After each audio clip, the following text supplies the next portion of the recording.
Hello everyone, welcome to my channel tips on mathematics.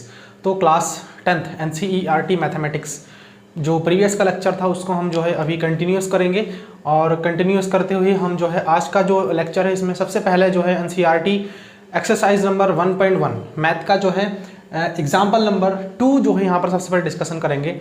Because हम exercise में पहुँचने से पहले अगर हम एग्जाम्पल्स डिस्कशन नहीं करेंगे तो जो है हमें एक्सरसाइज के क्वेश्चंस सॉल्व करने में थोड़ी सी दिक्कत हो सकती है। इसीलिए हम जो है सबसे पहले जो एक्सरसाइज जो एग्जांपल में जितने भी क्वेश्चंस दिए हैं वो सारे हम जो है सॉल्व करेंगे, उसके बाद हम जो है एक्सरसाइज में पहुंचेंगे, क्योंकि एग्जांपल से भी क्वेश्चंस कभी कभी जो है एग्जाम में आ जाता है।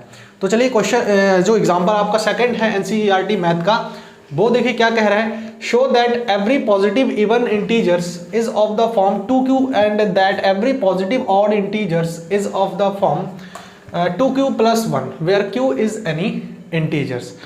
तो यहाँ पर जो है आप लोगों को बताया गया है कि हमें जो है कोई भी पॉजिटिव इवन इंटीजर जो है आपका किस फॉर्म का होता है हमें शो करना है। पॉजिटिव इवन इंटीजर, देखिए इवन इंटीजर जो होते हैं वो 2q के फॉर्म का होता है and that every positive odd integer जो है 2q + 1 के फॉर्म का होता है। ये चीज हमको जो है शो करना है इस क्वेश्चन में।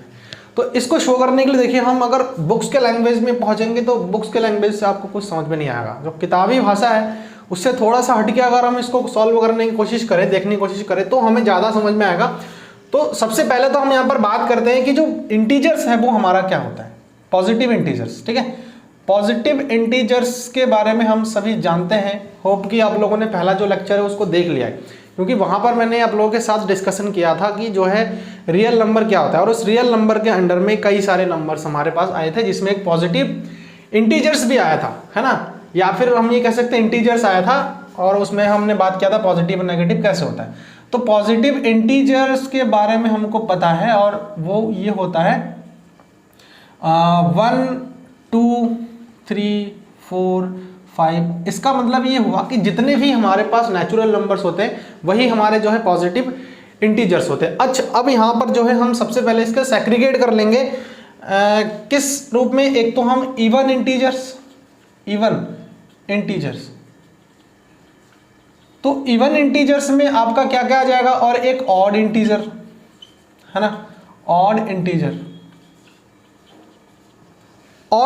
और इवन इंटीजर्स में इसको अगर हम जो है सेपरेट करेंगे तो सबसे पहले तो इवन में क्या क्या आ जाएगा, जैसे 2 4 6 8 इस टाइप के सारे नंबर्स आ जाएंगे। ऑड में क्या क्या आ जाएगा, 1 3 5 7, ये सारे जो है ऑड इंटीजर्स में आ जाएंगे। समझ में आ रहा है। अब हमको देखिए क्या करना है। सबसे पहला चीज यहाँ पर ये है कि हमें जो है 1 बाय 1 क्या करना है, जितने भी इंटीजर्स है, अब इतने सारे को तो हमें करना नहीं है, हमें जो है 3 या 4 जो है इंटीजर लेंगे और उनको जो है हम 2 से डिवाइड करेंगे। किससे डिवाइड करेंगे, 2 से डिवाइड करेंगे। आइडिया कैसे लगा है, यहाँ पर हमारे पास गिवन है कि ये 2q या और 2q + 1 के फॉर्म का होता है। तो सबसे पहले जब हम देखिए इवन इंटीजर की बात करेंगे, देखिए जितने भी इवन इंटीजर्स है क्या क्या है, 2 है, 2 को मैं 2 से ही डिवाइड कर दूंगा तो 2 1s are 2 और रिमाइंडर क्या बच गया, 0 बच गया। ऐसे ही मैं अगर 2 से 4 को डिवाइड करूंगा तो 2 2s are 4 आ जाएगा, रिमाइंडर क्या हो गया, 0 हो गया। सिमिलरली अगर मैं 2 से 2-4 एग्जांपल लेते हैं, ठीक है, तभी आपको ज़्यादा समझ में आएगा। 2 3s are 6, ये भी 0। ऐसे ही मैं अगर बात करूं कि जो है 8 को डिवाइड करना है 2 से तो 2 4s are 8, और ऐसे ही मैं आगे जो है डिवाइड करता जाऊंगा। ठीक है, तो हो क्या रहा है, देखिए हम जब डिवीजन एल्गोरिथम पढ़ा था तो उस कंडीशन में मैंने आपको ये बताया था कि dividend is equal to divisor into quotient plus remainder के फॉर्म में हम इसको जो है किसी भी डिवाइड को लिख सकते हैं, है ना, किसी भी डिवाइड को लिख सकते हैं। तो मैं इसको क्या लिख सकता हूँ, डिविडेंड इज इक्वल टू क्या, divisor into quotient 1 plus remainder 0। ऐसे ही सिमिलरली मैं अगर इसको लिखूं तो 4 को मैं लिख सकता हूं 2 × 2 + 0। ऐसे ही मैं जो अगर 6 को लिखूं तो 2 × 3 + 0 लिख सकता हूं, है ना। इस फॉर्मूला से, डिवाइड का एक फार्मूला है, डिवीजन एल्गोरिथम का एक फार्मूला है, dividend is equal to divisor into quotient plus remainder, तो उसी को हम यहाँ पर कर रहे हैं। तो यहाँ पर 8 हो जाएगा और लिख सकता हूँ मैं 4 प्लस 0। ऐसे ही मैं जो है अगर 8 के जगह यहाँ पर 10 भी ले लेता, 2 इंटू 5 प्लस 0, इस प्रकार से आ जाता हमारे पास। समझ में आ रहा है हम क्या बात कर रहे हैं? तो अब देखिए यहाँ से हो क्या रहा है, 2 4 6 8 10, और ऐसे ही अगर आगे मैं चलता जाऊँ तो ये सारे सबके सारे जो है हमारे पास क्या आ रहा है, ये सारे के सारे जो है इवन इंटीजर्स है। क्या है? इवन इंटीजर्स है कि नहीं? इवन इंटीजर्स, मैं इसको लिख सकता हूँ इवन इंटीजर्स, क्योंकि यही हमारा इवन इंटीजर्स ही है।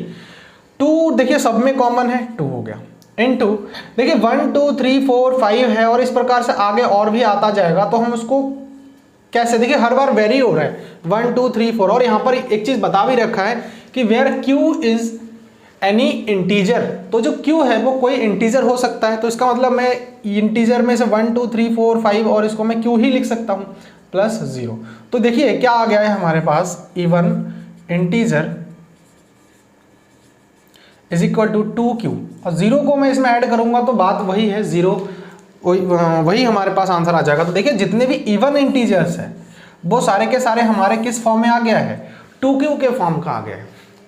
ठीक है, यही चीज हमको जो है प्रूव करना था, और आप चाहो तो इसी वे में एग्जाम में प्रूव करके आ सकते हो, क्योंकि बुक्स में मैंने देखा जो एनसीईआरटी बुक है उसमें क्या है कि ये सारी की सारी जो चीजें हैं वो हमारे बहुत ही ज़्यादा थ्योरेटिकल वे में दे रखा है। तो थ्योरेटिकल वे में अगर आप समझने जाएंगे तो बहुत दिक्कत होगी। तो आप इस वे में जो है करिए, मैथमेटिकल लैंग्वेज है ये, और इस तरीके से अगर आप करेंगे तो बहुत अच्छा मार्क्स आप जो है इसमें ला सकते हैं। अच्छा चलिए अब जो है हम बात करते हैं, जो हमारे पास दूसरा केस आता है वो है ऑड इंटीजर्स का। तो ऑड इंटीजर्स में 1 2 1 3 5 7 और इस प्रकार के नंबर सारे के सारे आता जाएगा। तो हम सबसे पहले क्या करेंगे, 2 से डिवाइड करेंगे 1 को। तो 2 से अगर मैं 1 को डिवाइड कर दूंगा तो कितना आ जाएगा, देखिए 2 से 1 को अगर डिवाइड करेंगे तो यहाँ पर हम पॉइंट वाला जो सिस्टम है ना उसको हम कंसिडर करके नहीं चलेंगे, हमें जो है थोड़ा सा यहाँ पे क्या करना पड़ेगा, 0 से अगर मैं करूँ तो 2 0 0 और यहाँ पर आपका 1 हो जाएगा। ऐसे ही 2 से मैं अगर डिवाइड करूँगा 3 को, 2 1 2, रिमाइंडर जो है 1 बचेगा। और 2 से मैं डिवाइड करूँगा 5 को तो 2 2 4, रिमाइंडर बच रहा है 1। फिर 2 से मैं डिवाइड करूँगा 7 को, 2 3 6, रिमाइंडर क्या बच रहा है, 1 बच रहा है। सिमिलरली इसको भी हमें जो है इस फॉर्मूला के अकॉर्डिंग जो है सेट करना है। कैसे, dividend is equal to divisor into quotient plus remainder के फॉर्म में। तो देखिए डिविडेंड क्या है, 1 है, तो 1 को मैं क्या लिख सकता हूँ, 2 इंटू क्वोशिएंट 0 प्लस 1 के फॉर्म में लिख सकता हूँ। ऐसे ही सिमिलरली मैं 3 को भी लिख सकता हूँ, देखिए क्या, 3 को मैं लिख सकता हूँ 2 इंटू 1 प्लस जो है 1 लिख सकता हूँ। ठीक है, और ऐसे ही 5 को भी लिख सकता हूँ 2 इंटू 2 प्लस 1। उसके बाद 7 को भी मैं लिख सकता हूँ 2 इंटू 3 प्लस 1। तो आप देख रहे हैं कि ये जितने भी नंबर्स हमारे पास आ रहे हैं ये पॉजिटिव ऑड इंटीजर्स है। क्या है, ऑड इंटीजर्स है, ऑड इंटीजर्स।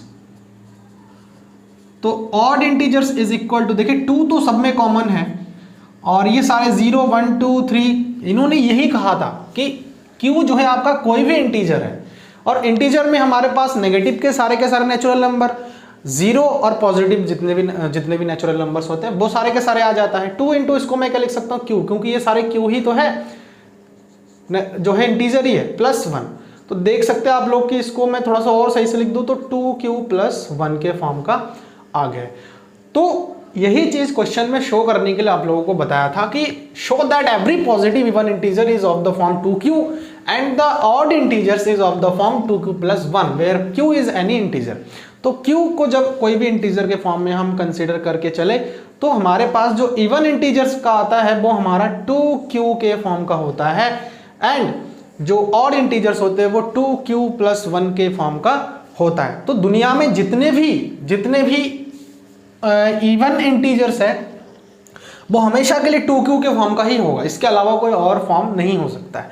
और जितने भी ऑड इंटीजर्स है वो हमेशा के लिए 2q प्लस 1 के फॉर्म का ही होगा, इसके अलावा कोई और कोई फॉर्म नहीं हो सकता। तो होप कि ये जो एग्जांपल है वो आपको समझ में आ गया। ठीक है, सो देखिए नेक्स्ट जो है एग्जांपल नंबर 4 है हमारा। एग्जांपल नंबर 3 हम जो है नहीं करेंगे क्योंकि एग्जांपल 2 से रिलेटेड है, ठीक है, तो आप लोग उसको कोशिश करेगा एज अ होमवर्क। तो चलिए देखते हैं एग्जांपल नंबर जो 4 है वो क्या कहता है। बहुत ही अच्छा एग्जांपल है और इसका आप समझ सकते हैं कि वाकई में हम जो HCF पढ़ रहे हैं, है ना, बचपन से जो HCF आप लोग पढ़ रहे हैं वो कहाँ पर आप लोग यूज कर सकते हैं। सो देखिए क्या कहा है, a sweet seller has 420 kajus barfi and 130 badam barfi. She want to stack them in such a way that each stack has the same number and they take up the least area of the tray. What is the number of that can be placed in is each stack for this purpose. तो देखिए यहां पर ये कहा गया कि एक sweet seller है जो कि 420 उसके पास काजू बर्फी है और 130 बादाम बर्फी है। अब क्या है कि वो जो है एक ट्रे है उसके पास, तो उस ट्रे में जो है वो एक ट्रे है। देखिए जनरली कैसा होता है ट्रे, आप लोगों को पता ही होगा। थोड़ा सा यहाँ पर मैं बनाने की कोशिश करता हूँ उसको, हाँ, तो देखिए ये आ जाएगा। तो ये एक ट्रे हो गया हमारे पास, जनरली होता है जो स्वीट सेलर्स होते हैं मिठाई की दुकान में। तो हम जो है थोड़ा सा यहाँ पर जो है काम करेंगे। एक तो हम काजू बर्फी लेंगे, तो काजू बर्फी को मैं जो है रेड से दिखा देता हूं, हाँ,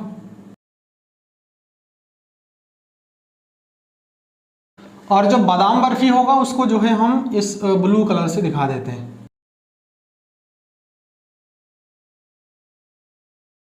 अब देखिए ये चीज हमारे पास, ये एक ट्रे हो गया और जिसमें हम रेड वाले को जो है, जो रेड वाला है ना, उसको हम ये मान के चलते हैं कि वो जो है काजू है, काजू, और जो ब्लू वाला है उसको हम ये मान के चलते हैं कि जो है बादाम बर्फी है, ठीक है। अब देखो हमको क्या करना है कि इसमें जो है ये जितने भी 420 काजू वाले और जो है 130 बादाम वाले बर्फी है उसको इस ट्रे में हमें किस प्रकार से जो है इसको सजाना है, ठीक है, इसको रखना है ताकि जो है मैक्सिमम काजू और बादाम बर्फी दोनों मिलकर के इस ट्रे के अंदर जो है आ जाए। अब मैक्सिमम आप कैसे रख सकते हैं, थोड़ा सा आप समझिए। अगर आप मान लीजिए कि यहाँ पर जो है नहीं रखते हैं, ठीक है, एक टाइम के लिए यहाँ पर नहीं रखते हैं, या फिर यहाँ से बीच में से आप कहीं से थोड़ा सा गायब कर देते हैं, तो उस कंडीशन में क्या होगा भाई, आप ज़्यादा स्पेस ले लेंगे। लेकिन आप थोड़ा सा अगर आइडिया लगाएंगे कि नहीं मेरे पास जो गैप्स आ रहे हैं उनको भी मैं अच्छे से फिल कर लूँ, मतलब कि भाई मैक्सिमम कितने इसमें मैं भर दूँ, मैक्सिमम कितने मैं एक एक कॉलम में भर दूँ ताकि मेरा जो बर्फी है वो सारे के सारे आ जाए इस एक ही ट्रे में। समझ में आ रहा है? तो आपको मैक्सिमम बर्फी आप अगर ऐसे भरेंगे तो ज़्यादा स्पेस भी आपका नहीं घेरेगा, लीस्ट स्पेस घेरेगा, और जो है मैक्सिमम बर्फी भी हमारे पास आ जाएंगे, ठीक है। एक बार फिर से रिपीट करता हूं कि भाई आप इस देखिए मैक्सिमम आप बर्फी को कैसे यहां पर फाइंड आउट कर सकते हैं। अगर आप यहां पर भी जो है भरेंगे, यहां पर भी अगर भरेंगे, क्योंकि ये स्पेस हमें खुला नहीं छोड़ना है, हमको पूरा प्रॉपर वे में भरना है। तो आप जब पूरा प्रॉपर भर देंगे, फिल कर देंगे, तभी जाकर के आप मैक्सिमम बर्फी को रख सकते हैं। अगर कहीं पे आप जगह छोड़ देंगे और ऐसे आगे बढ़ते जाएंगे रखते रखते, तो आप कम बर्फी रख सकते हैं। तो आप जो है मैक्सिमम बर्फी को रख सकते हैं एक लिस्ट एरिया में। समझ में? तो ये चीज आपको थोड़ा सा यहाँ पर समझने की चीज था। और देखिए क्या क्या बताया गया, स्वीट सेलर हैज 420 काजू and 130 badam barfi. She want to stack them in a such a way that the each stack has the same number. मतलब जितने भी स्टैक है, स्टैक का मतलब आप समझ लीजिए कि ये जितने भी हम लाइन लगा रहे हैं ना, ये स्टैक हो गया। तो जितने भी ये स्टैक होंगे वो सारे के सब में काजू और बादाम दोनों में ही सेम नंबर्स होंगे। ये सेम नंबर्स होंगे, इधर भी और इधर भी, चारों तरफ से बराबर बराबर होंगे, ठीक है। तो वही चीज बता, they take up least area, मतलब इस ट्रे का जो लीस्ट एरिया है वो टेक करे, वो ले इस बर्फी को भरने में, और जो है मैक्सिमम बर्फी आ जाए। अब देखिए हम ये मान के चलते थोड़ा सा कि यहां से हम ये मान के चलते हैं कि जो जितने भी रो है तो इसको हम जो है n नंबर दे देते हैं, ठीक है। हम ये मान के चलते हैं कि ये जितने भी हमारे पास ये आ रहे हैं स्टैक, नंबर ऑफ स्टैक जो है यहाँ पर हम ये मान के चलते हैं कि जो है n है। समझ में आ रहा है? और हम ये मान के चलते हैं कि इसमें जो रेड वाले जो काजू बर्फी आ रहे हैं वो हम मान के चलते हैं कि x आ रहे हैं, जो काजू बर्फी आ रहे हैं वो x आ रहे हैं। और ऐसे ही हम जो है मान के चलते हैं कि जो बादाम वाले बर्फी आ रहे हैं वो y इस प्रकार से y आ रहे हैं, ठीक। अब देखिए हम क्या कर सकते हैं, थोड़ा सा यहाँ पर आइडिया लगाते हैं और उसको काम करते हैं। सबसे पहले तो काजू की बात करते हैं, काजू वाले बर्फी की। तो काजू वाले बर्फी जो है 420 काजू वाले बर्फी है। 420 काजू वाले बर्फी है तो हम उसको कैसे लिख सकते हैं, n इंटू एक्स हो जाएगा, ठीक है। n इंटू x हो जाएगा। अब देखिए जो बादाम वाले बर्फी है वो कितने हैं, बादाम वाले जो बर्फी है 130 है, और 130 को मैं कैसे लिख सकता हूँ n इंटू वाई, क्योंकि y वही इस प्रकार से y है तो n इंटू वाई। अब देखिए ऐसा क्यों हुआ है और ऐसा हमने क्यों किया है वो चीज़ आप समझिए। थोड़ा सा एग्जांपल लेते हैं। देखिए एक क्लासरूम है और उस क्लासरूम में जो है कुछ बच्चे बैठे हुए हैं, ठीक है, और मुझे क्लासरूम में सडनली जाना है और पूरे एक एक बच्चों काउंट नहीं करना है, मुझे ये बताना है कि उस क्लासरूम में कितने बच्चे बैठे। तो मैं जितने रोज हैं, अब मतलब कंडीशन ये है कि बच्चे डिसिप्लिन में बैठे रहे क्लास में, ठीक है। तो यहाँ पर देखिए रोज जितने नंबर ऑफ रो, देखिए इसको सारे के रो 1 रो 2 रो 3 रो 4, और कॉलम 1 कॉलम 2 कॉलम 3 कॉलम 4। तो जितने रो होंगे और जितने कॉलम होंगे, इस प्रकार के जो लाइंस होंगे उसको हम रो बोलेंगे, और ऐसे जो सीधे बैठेंगे ऐसे तो उसको हम कॉलम्स बोलेंगे। तो कॉलम को रो से मल्टीप्लाई करेंगे तो आपको जितने बच्चे हैं क्लास में वो आपको इजीली फाइंड आउट कर सकते हैं, मतलब मिल जाएगा।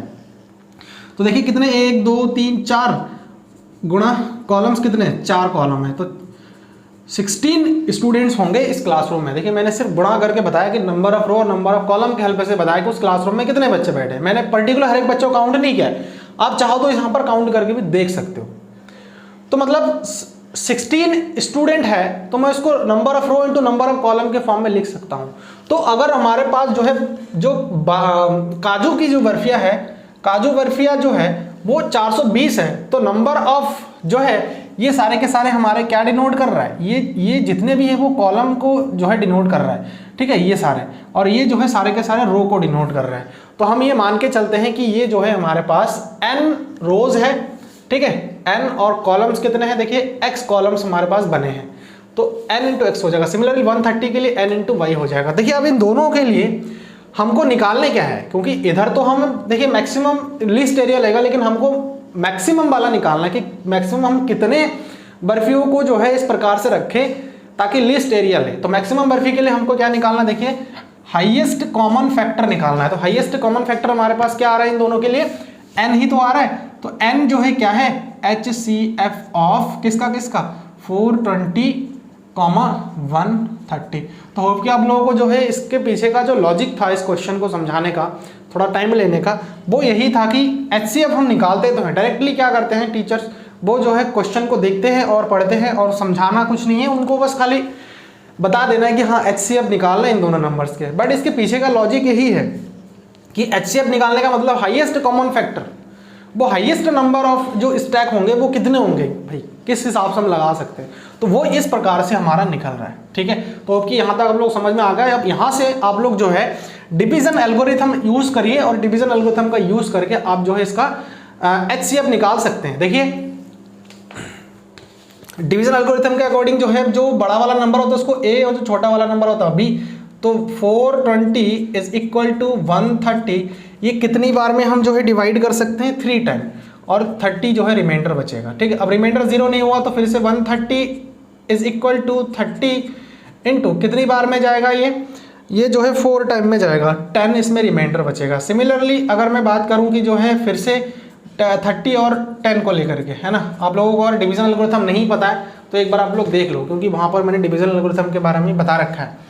तो कितनी बार में जाएगा, ये 3 टाइम जाएगा और रिमाइंडर 0 हो गया। तो जब रिमाइंडर 0 हो जाता है तो डिवाइजर जो है उसका HCF हो जाता है। तो इसका मतलब HCF ऑफ किसका 420 और 30 का 10 आ रहा है। तो मतलब वो मैक्सिमम जो नंबर है वो मैक्सिमम नंबर है। Therefore the sweet seller can tech stack of 10 for both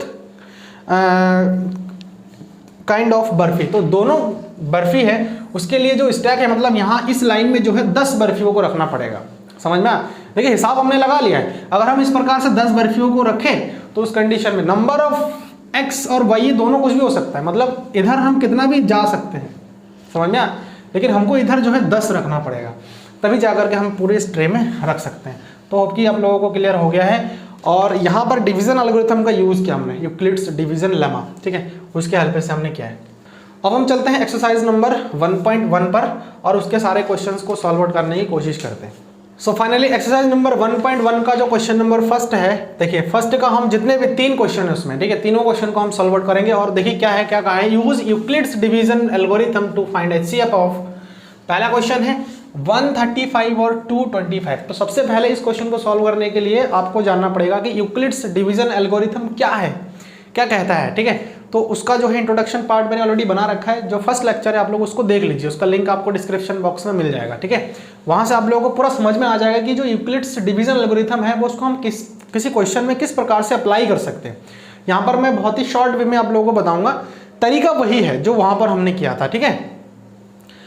तो देखिए यहाँ पर हम इसको सबसे पहले तो जो बड़ा वाला नंबर होता है उसको हम a कंसीडर करते हैं और जो छोटा वाला नंबर होता है उसको हम b कंसीडर करते हैं। तो here a is equal to कितना 225 and b is equal to 135। तो आपको पता है कि इसको हम इस प्रकार से रख सकते हैं 225 और यहाँ पर since a is greater than b है ना, तो 225 इज इक्वल टू 135। जब 225 को 135 से डिवाइड करेंगे तो जो क्वोशिएंट आएगा, ठीक है, हम किस प्रकार से रखते थे डिविजन एल्गोरिथम में, dividend is equal to divisor into quotient plus remainder के फॉर्म में। तो जब हम 225 को डिवाइड करेंगे 135 से तो जो डिवाइड जाएगा वो जो है वन टाइम जाएगा, समझ में, वन टाइम जाएगा प्लस 90 जो है रिमाइंडर बचेगा। अब जब तक हमारे पास, हमको पता है कि जब तक रिमाइंडर जीरो नहीं होता तब तक हम उसको डिवाइड करते जाते हैं।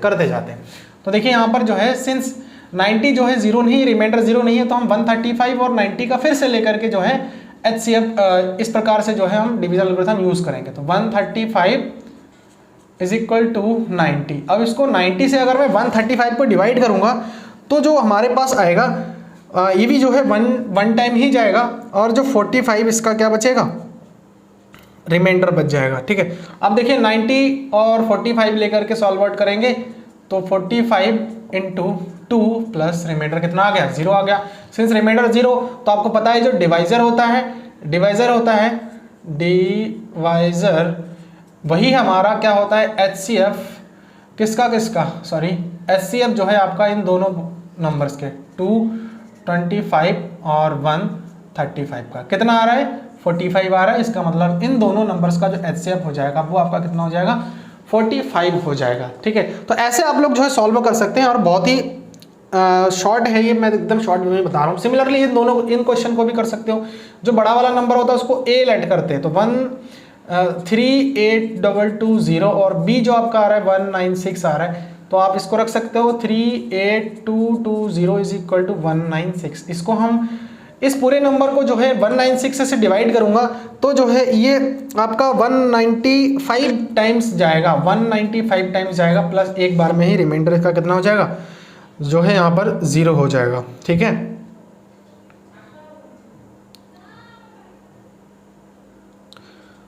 तो आपको पता है कि भाई इस केस में आपका जो डिवीजर हो जाएगा, डिवीजर वही जो है HCF हो जाएगा इन दोनों नंबर्स का, है ना।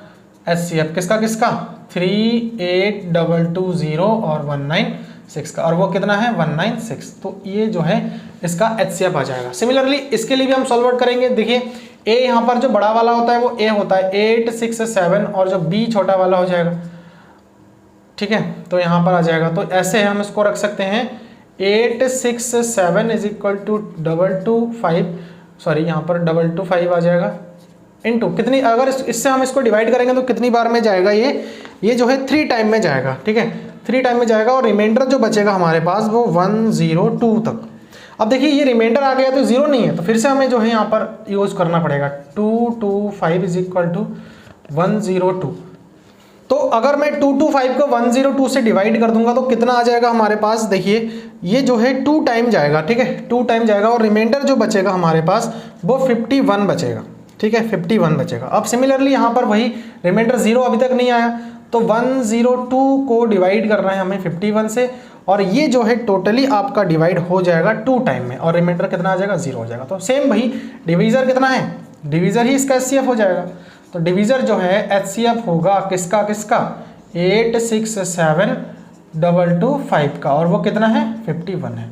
तो इसका आंसर ये आ जाएगा। तो होप कि आप लोगों को ये जो पहला वाला क्वेश्चन था वो आपको अच्छी तरह से क्लियर हो गया है। अब हम चलते हैं सेकंड नंबर क्वेश्चन में। सो देखिए क्वेश्चन नंबर सेकंड यहाँ पर क्या कहा है, show that any positive odd integer is of the form 6q + 1 और 6q + 3 और 6q + 5 where q is any integer, ठीक है। तो सेम वही क्वेश्चन है जो एग्जांपल नंबर हमने सेकंड में कर रखा था, ठीक है। सेकंड में क्या था, वहां पर सिर्फ डिफरेंट क्या था, 2 से हम डिवाइड कर रहे थे। तो किसी पॉजिटिव ऑड इंटीजर है ना, उस टाइम हम जो है ऑड और इवन को दोनों केस में हम जो है किससे डिवाइड कर रहे थे, 2 से डिवाइड कर रहे थे। और यहाँ पर हम जो है क्या करना पड़ेगा, यहाँ पर इवन के लिए तो नहीं बताया गया है, यहाँ पर पॉजिटिव ऑड इंटीजर के लिए कहा गया है। तो पॉजिटिव ऑड इंटीजर के लिए आपको जो है 6 से यहाँ पर डिवाइड करना पड़ेगा। क्यों, आइडिया कहाँ से लगा, यहाँ से लगा। तो हम यहाँ पर सबसे पहले थोड़ा सा लेट करेंगे, तरीका सॉल्व करने का यही है, लेट ए एंड बी।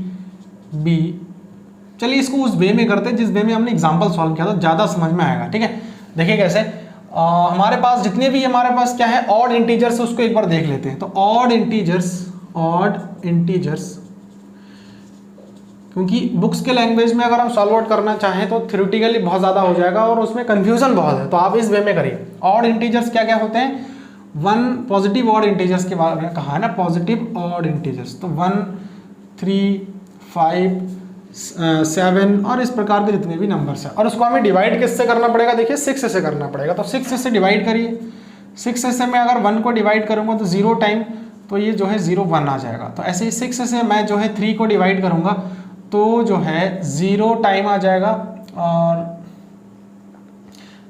यहाँ पर जो है 0 और ये चीज़ जो है यहाँ पर क्या बचेगा, 3 बचेगा। ठीक है, और ऐसे ही सिमिलरली मैं 6 से 5 को डिवाइड करूंगा तब भी जो है 0 और यहाँ पर 0 और ये जो है 5 आ जाएगा। अब देखिए आप लोग यहाँ पर जो है पॉइंट वाला कंसेप्ट यहाँ पर यूज मत करना, ठीक है, कि यहाँ पर जो है 3 है, यहाँ पर 6 है, डिवाइड नहीं कर पाएंगे, पॉइंट में आ जाएगा, ऐसा नहीं। आपको जो है dividend is equal to divisor into quotient plus remainder वाला फॉर्म में लेकर के लिखना है। ठीक है, इसीलिए हम ऐसा कर रहे हैं। उसके बाद जो है मैं अगर 6 से डिवाइड करूंगा 7 को तो 6 1 जार 6, रिमाइंडर क्या बच रहा है, 1 बच रहा है। और ऐसे ही 6 से मैं डिवाइड करूंगा किसको, 9 को, तो 6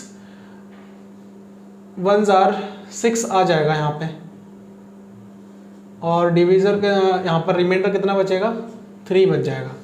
और ऐसे ही सिमिलरली और भी आगे जितने भी ऑड इंटीजर्स है, पॉजिटिव ऑड इंटीजर्स है, उसको मैं डिवाइड करूंगा तो 6 1 जार आएगा, तो यहाँ पर जो है 6 और यहाँ पर जो है 5 आ जाएगा। ठीक है, और ऐसे ही सिमिलरली और भी आगे हम डिवाइड करते जाएंगे। तो देखिए क्या क्या आ रहा है, अगर मैं इसको लिखूँ थोड़ा सा, जितने भी ऐसे नंबर्स है जिनके रिमाइंडर 1 आ रहा है, देखिए कंसीडर करिए ये आ रहा है ना, और आगे ऐसा और भी डिवाइड करेंगे, 13 को करेंगे तो भी जाकर के जो है हमारे पास 1 आ जाएगा। ठीक है, तो ऐसे देखिए हम इसको लिख सकते हैं।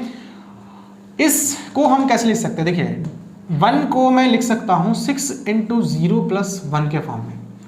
ठीक है, ऐसे ही 6 को मैं देखिए लिख सकता हूँ यहाँ पर 7 को मैं लिख सकता हूँ 6 × 1 + 1। ठीक है, 7, उसके बाद देखिए यहाँ पर आगे कौन सा नंबर आएगा, 5, यहाँ पर 11 है, इसके बाद यहाँ पर एक 13 आ जाएगा। तो 13 को मैं अगर लिखूँ तो वो सारे के सारे क्या आ जाएगा, देखिए 6 × 2 + 1 आ जाएगा। ठीक है, ऐसे जो है हम लिख सकते हैं। अब देखिए उन नंबर्स को कंसीडर करिए, जिसका रिमाइंडर जो है कितना आ रहा है, 3 आ रहा है। तो ये हो गया एक, और एक ये हो गया। ठीक है, तो यहाँ से देखिए 3 को मैं कैसे लिख सकता हूँ, 6 × 0 + 3, और ऐसे ही इसको भी मैं लिख सकता हूँ 9 को कैसे, 6 × 1 + 3। ठीक है, और ऐसे ही आगे वाला कौन सा नंबर आएगा, 12 है ना, 12 तो इसमें आ नहीं सकता है, 13 भी नहीं आ सकता है, 14 15 आ जाएगा। तो 15 को मैं कैसे लिख सकता हूँ, 6 × 2 + 3। ठीक है, ऐसे हम लिख सकते हैं। और आगे इस प्रकार से और भी नंबर्स आएंगे, ऐसा नहीं है, इस प्रकार से आगे और भी नंबर्स आ सकते हैं। ठीक है, और ऐसे अब देखिए दूसरा वाला जो केस है, तीसरा वाला जो केस है वो क्या है, हम उनको कंसीडर करेंगे जो कि डिवाइड करने पर 5 आ रहा है। तो देखिए क्या है, 5 को मैं लिख सकता हूँ 6 × 0 + 5, और ऐसे ही इसको भी मैं लिख सकता हूँ, देखिए 11 को लिख सकता हूँ कैसे, 6 × 1 + 5, और ऐसे ही जो है आगे हम लिखते जाएंगे तो और भी नंबर्स हमारे पास आते जाएंगे। बहुत ही शॉर्ट वे में बता रहा हूँ। ठीक है, थ्योरेटिकल लैंग्वेज आपको नहीं बता रहा हूँ ताकि आपको समझ में आ जाए। ठीक है, अब देखिए यहाँ पर क्या हो रहा है, ये नंबर क्या है, ये पॉजिटिव ऑड इंटीजर से तो है 1 7 13, ये सारे के सारे क्या है ये जितने आप अगर पॉजिटिव ऑड इंटीजर की बात करेंगे तो ये सारे के सारे ऑड इंटीजर्स ही है ये, ठीक है। तो ये ऑड इंटीजर हो गया, ऑड इंटीजर, ठीक है, ऑड इंटीजर। और इसको मैं कैसे लिख सकता हूँ, देखिए 6 तो कॉमन है, 0 1 2 ये सारे के सारे हमारे पास क्या है, क्या है, ये जो है इंटीजर्स ही तो है, 0 1 2 3 4 5 6 7 इस प्रकार से आगे हम डिवाइड करते जाएंगे तो ऐसे ही आता जाएगा। सिमिलरली इसकी अगर मैं बात करूँ तो ये भी ऑड इंटीजर है, पॉजिटिव ऑड इंटीजर है, तो इसको भी देखिए कैसे 6 into 0 1 2 को मैं क्यों लिख सकता हूँ प्लस ये 3 हमारे पास सब में कॉमन आ रहा है। ऐसे ही ये भी हमारे देखिए 5 11 और आगे इस प्रकार से आता जाएगा, ये भी हमारे पास ऑड इंटीजर्स है, पॉजिटिव ऑड इंटीजर्स। इसको मैं कैसे लिख सकता हूँ 6 into q, ये सारे के 0 1 2 ये सारे क्यों आ जाएगा +5। तो देखिए क्वेश्चन में जो चीज़ बोला गया था, क्या बोला गया था कि हमको ये चीज़ शो करना है कि जितने भी पॉजिटिव ऑड इंटीजर्स है वो आपका इस फॉर्म का, इस फॉर्म का या फिर इस फॉर्म का होता है, ठीक है। अगर हम उसको 6 से डिवाइड करें तो ये कंडीशन है। तो देखिए वही चीज़ हमने प्रूव कर दिया, 6q + 1 6q + 3 6q + 5 के फॉर्म का है। तो कि जो क्वेश्चन नंबर 2 है वो भी आप लोगों को अच्छी तरह से क्लियर हो गया है। अब हम जो है क्वेश्चन नंबर 3 पर बात करते हैं। देखिए क्वेश्चन नंबर जो हमारे पास अब आ गया है 3, ये 3 क्वेश्चन आपका क्या है, जैसे कि हम लोगों ने एग्जाम्पल देखा था, एग्जाम्पल नंबर 4 देखा था, उसमें हमने जो काजू और बादाम वाली बर्फी का एग्जाम्पल हमने लिया था, सेम यहाँ पर भी वही चीज़ है। क्या कहा गया है क्वेश्चन में, देखिए मैं आपको थोड़ा सा बता देता हूँ। An army contingent of 616 members to march behind an army band of 32 members in a parade. The 2 groups are to march in the same number of columns. What is the maximum number of column in which they can march? ठीक है, अब यहाँ पर ये कहा गया है कि एक जो है आर्मी कंटिजेंट है जिसमें जो है 166 मेंबर है।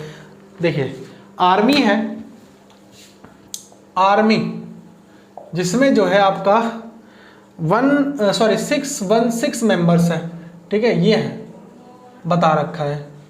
और इन्होंने ये भी बता रखा है कि जो है एक आर्मी बैंड है, आर्मी बैंड जो है उसमें जो मेंबर है 32 मेंबर्स है, ठीक है। अब इनको जो है आर्मी वालों को जो है बैंड के पीछे मार्च करना है। तो सबसे पहला आपका क्या होगा, बैंड होगा और उसके पीछे आर्मी होगा, यही चीज़ क्वेश्चन में कहा गया है। और यहाँ पर देखिए कंडीशन क्या कहा गया है, behind march any 32 is parade, the 2 groups are separate march in same number of column। तो जितने भी कॉलम्स होंगे, जैसे उसमें हमने कॉलम्स लिया था वैसे ही सेम इसमें भी लेना है हमको, तो सेम नंबर ऑफ कॉलम्स होंगे। तो हम देखिए जो 166 आपका बैंड वाले जो है 32 है, इनको हमें किस प्रकार से सेपरेट करना है, ठीक है। What is the maximum number of column, तो मैक्सिमम नंबर ऑफ कॉलम्स कितने हो जाएंगे हमको वो चीज़ें निकालना है। कॉलम्स का मतलब क्या है कि भाई आप जो है ये इस प्रकार से, बैंड भी यही है, ठीक है। और जो है आपको जो है कॉलम का मतलब आप देखिए थोड़ा सा इसको इस प्रकार से बनाएंगे ना, दिक्कत हो जाएगी आपको समझने में थोड़ा सा, है ना। आप जो है इसको इस प्रकार से बना लीजिए, लाइन के फॉर्म में बना लीजिए, ये इस प्रकार से आपको जो है मिलेगा, ये सारे लाइन। आर्मी वाले इधर हो जाएंगे ऐसे। तो जितने बैंड के लिए होंगे, बैंड वालों के लिए, बैंड वाले कितने 32 मेंबर्स उनके लिए होंगे, और ऐसे ही आर्मी वाले जो 161 है उनके लिए भी इतने ही हमारे पास लाइंस बनेंगे, यही चीज़ बताया गया। कॉलम्स का मतलब सिंपल लाइन आप समझ लीजिए। अब हम जो है यहाँ पर थोड़ा सा कंसीडर करते हैं कि नंबर ऑफ जो कॉलम्स है, नंबर ऑफ कॉलम्स जो है, number of columns, let number of column या फिर लाइंस, चलिए कॉलम बोल रखा है तो हम कॉलम का ही नाम दे देते हैं, वो हम जो है n मान के चलते हैं, ठीक है। ये जितने भी नंबर ऑफ कॉलम्स है वो हम जो है इसको n मान के चलते हैं, ठीक है। और क्योंकि आर्मी जो है, ये जो लाइंस है इधर भी सेम और ये भी सेम, तो ये भी हमारे पास क्या हो जाएगा, n हो जाएगा। तो कुल मिला के जो नंबर ऑफ कॉलम्स है वो तो सेम रहना ही रहना है, जो कि बोल रखा है। अच्छा, हम यहाँ पर देखिए आर्मी अब जो है खड़े कैसे होंगे, यहाँ पर एक हो जाएगा, यहाँ पर एक मेंबर, यहाँ पर एक मेंबर, यहाँ पर एक मेंबर, और ऐसे ही जो है बहुत सारे इस प्रकार से ये जो लाइंस हैं उनमें खड़े रहेंगे। ऐसे ही आर्मी वाले भी इधर ऐसे खड़े रहेंगे, ठीक है, ये इस प्रकार से खड़े रहेंगे। तो हम ये मान के चलते हैं कि इस प्रकार से जो है एक्स आर्मी खड़ी है, जैसे कि हमने काजू और बादाम वाले में किया था, और इस प्रकार से हम मान के चलते हैं कि वाई आर्मी खड़ी है। बैंड के जो एक्स मेंबर खड़े हैं, एक्स मेंबर ऑफ बैंड, ऐसे लिख देते हैं एक्स मेंबर ऑफ बैंड, ठीक है। और इधर हम मान के चलते हैं कि वाई मेंबर्स ऑफ आर्मी, ठीक है। अब ये मार्च कर रहे हैं, तो देखिए यहां पर हो क्या रहा है भाई, बैंड की अगर मैं बात करूं तो बैंड वालों के लिए टोटल नंबर्स कितने हैं 32, और उसको मैं किस प्रकार से लिख सकता हूं, n इंटू एक्स के फॉर्म में लिख सकता हूं, n इंटू एक्स। सिमिलरली अगर मैं आर्मी वालों की बात करूं तो आर्मी वाले जो है 616 मेंबर्स है, जो कि n आपके पास कॉलम्स है, और y इसमें क्या है, y जो है इसमें जो मेंबर्स है, ठीक है, ईच कॉलम है ना, member of band in each column, ऐसे लिख लीजिए ईच कॉलम। और ऐसे ही सिमिलरली इसमें हम member of army in each column, ये चीज आप लिख लीजिएगा। तो यहां से आप देखिए, अगर मैं मैक्सिमम नंबर फाइंड आउट करना चाहूं तो वो मैक्सिमम नंबर क्या है भाई, इस प्रकार से आ जाए। तो मैक्सिमम नंबर क्या है, वो हमारा n है, और मैक्सिमम नंबर ये क्या शो कर रहा है, हाईएस्ट कॉमन फैक्टर ही तो है इन दोनों का, इन दोनों को मिला करके। तो आप यहां पर कह सकते हो n जो होगा वो HCF ऑफ किसका 61632 का। अब यहां पर by using Euclid's division lemma, ठीक है। तो यहां पर जो है हम बड़े वाले को a और छोटे वाले को b, तो 616 इज इक्वल टू 32 से इसको अगर हम डिवाइड करेंगे तो देखिए मैक्सिमम नंबर ऑफ कॉलम यहाँ से हमने 32 से जो है आपको डिवाइड करना है 161 को, तो आपका 19 टाइम जाएगा और जो है रिमाइंडर 8 बचेगा, ठीक है। तो यहाँ से देखिए हमने लिख लिया है रिमाइंडर 8 हो गया। अब इन दोनों को लेकर के सॉल्व करना है, जब तक 0 ना आए तब तक हमें सॉल्व करना है। तो 8 4 32, और आपको पता है कि डिवाइजर जो होता है वही HCF होता है इन दोनों नंबर्स का, तो वही आ गया। तो वो मैक्सिमम नंबर ऑफ कॉलम्स क्या क्या हो जाएंगे, तो मैक्सिमम नंबर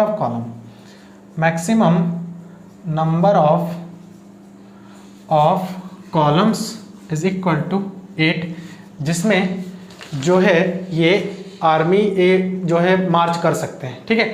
तो होप कि ये जो क्वेश्चन था वो भी आप लोगों को अच्छी तरह से क्लियर हो गया है। अब जो है 4th नंबर क्वेश्चन पर बात करते हैं। सो देखिए क्वेश्चन नंबर जो 4 है वो बहुत ही बढ़िया एग्जाम्पल है और काफ़ी इंपॉर्टेंट है। ये आता भी है क्वेश्चन में, ये जो क्वेश्चन है वो एग्जाम में आता भी है, ठीक है। तो इसको मैं एक बार देखिए लिखा नहीं है मैंने, पूरा शॉर्ट में लिखा है, तो यहाँ पर मैं आपको बता देता हूँ। Use Euclid's division lemma to show that the square of any positive integer is either of the form 3m और 3m+1 for some integer m, ठीक है।